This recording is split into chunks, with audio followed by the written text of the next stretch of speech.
People, Deluded, I'm back again.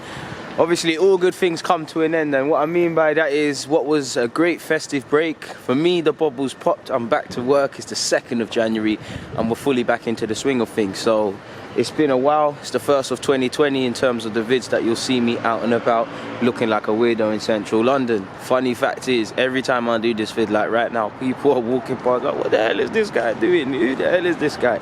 You learn to air it, and it actually helps. Like if you make content and you're a bit nervous, go out into the public and start shooting it, because you'll quickly calm them nerves. You're either sink or swim. And sink or swim is a bit relevant because I think, myself included, Arsenal fans, obviously we lost to Chelsea, but there's a bit of euphoria in that. Everything, me and my vids, both macro and micro, have been speaking about, like principles, tactical things we want to see from Arsenal are being displayed. Now we're only 3-4 games into Arteta's tenure, so we need to be careful, but it's being displayed already. Everything that we've called for, all the just passion and simply getting it, and there's a lot of euphoria because let's keep it straight. I'm not saying these players go into top games, especially against the top 6, and want to lose or things, because none of these players strike me as that. But too often than not, when we've gone into big games, we've had a defeative mindset, an inferior complex, and just really look resigned to defeat.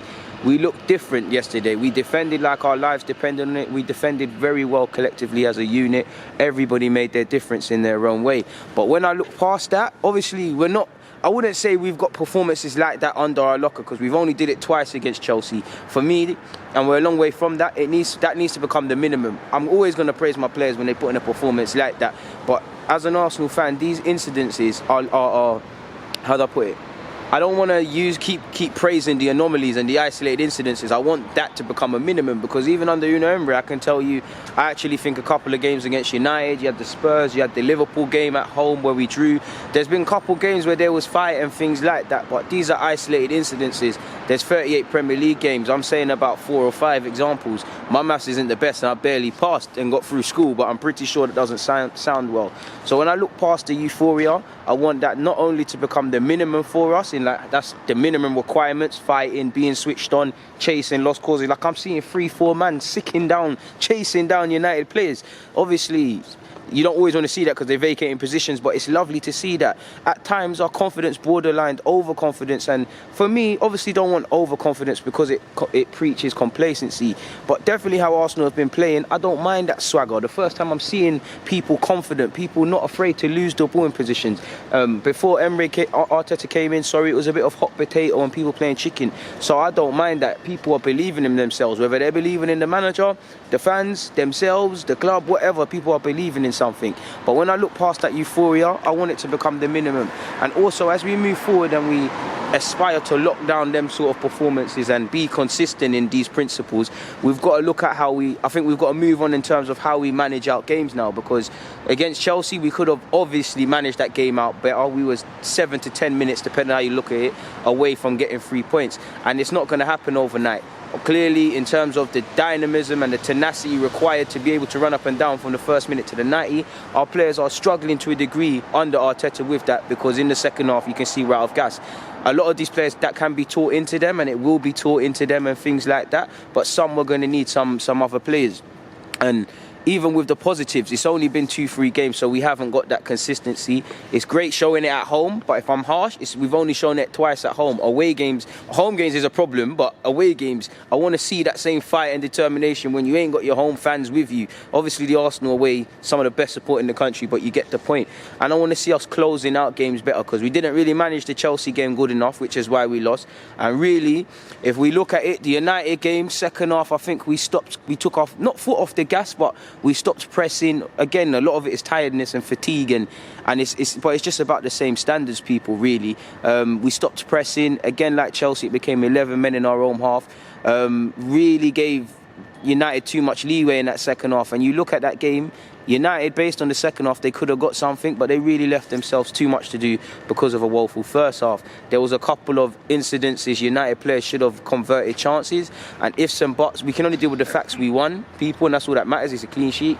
But ifs and buts on another day might mean that we don't get 3 points. So I think we need to, obviously, as we move forward, making improvements, we've got to look at doing a better professional job in the second half and seeing out games. Or even though we saw it out and we kept a clean sheet, just making it less nerve-wracking than it has to be. Cause I wouldn't say anyone was necessarily nervous in the second half, but you always thought United might get a 1, it might be a, it could potentially be a 2-2, or it could potentially be a nervy ending things. And I think it's just about a professional ending to the game, really, because technically United, on the grand scheme of things, had more control, more possession of the game than us. We know we was all over United, but when you factor in the second half, similar to the 60 minutes against Chelsea, you can't really complain.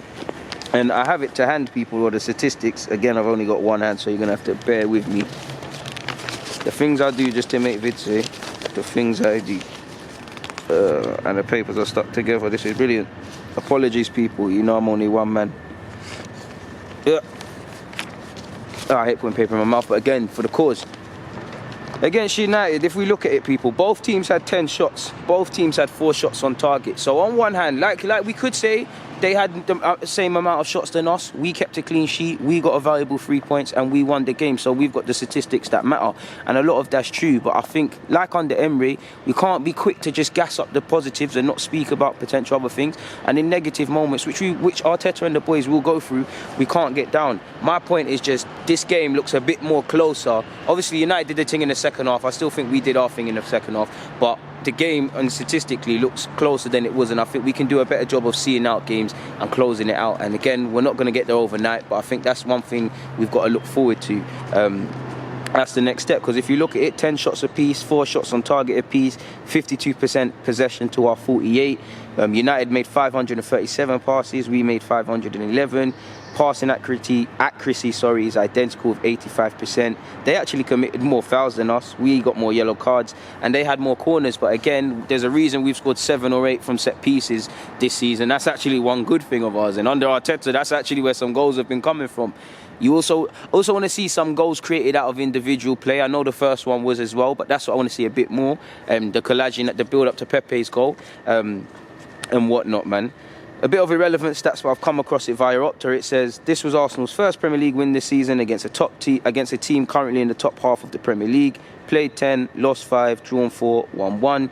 Which again, we've got a long way to put that right, and Arteta can't be begrudged for that. He's just stepped in, but that's a statistic. Pepe has scored all 5 of his goals for Arsenal in London, 4 at the Emirates, and obviously he bagged against West Ham.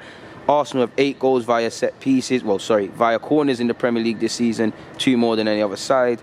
Manchester United have now lost their past 5 away visits in the Premier League to Arsenal, winning 1.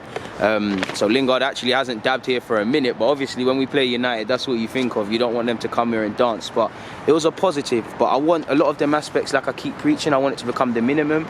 Obviously we need to probably have a cleaner end to the game, in that we're starting games well in the first half, but let's just clear out things in the second. And I just want to see the confidence remain, because like I said, I don't want to listen. Our players we lost against Chelsea. There was positives. We beat United with them same positives.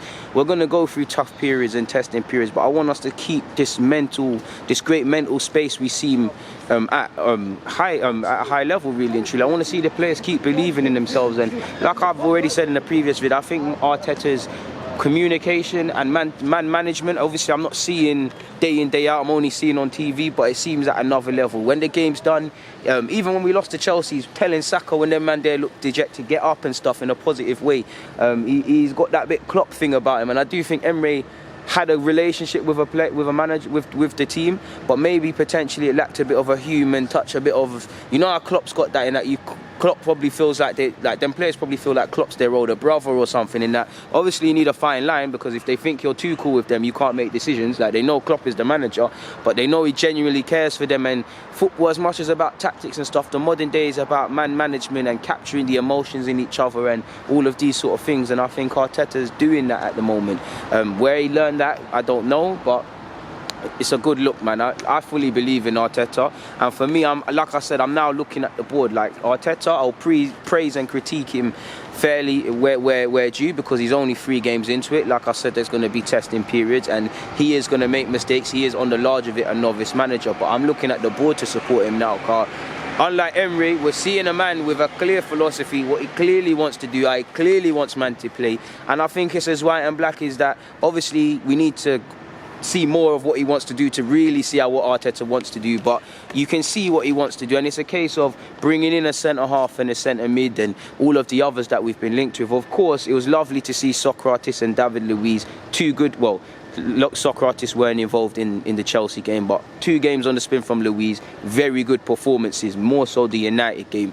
And maybe a bit of that is because they feel threatened for places. I still think we need a centre-half. I'm not going to let the form make me revise my plans. Obviously, with a new manager coming in, things can change, and it's lovely to see the uptake in form. But if we're completely honest, long-term moving forward, Socrates, David Luiz and a couple of other names are not men that we can move forward with long-term. If they're playing well, then of course, like I said, praise and critique fairly. But if every Arsenal fan is honest, we need centre-half.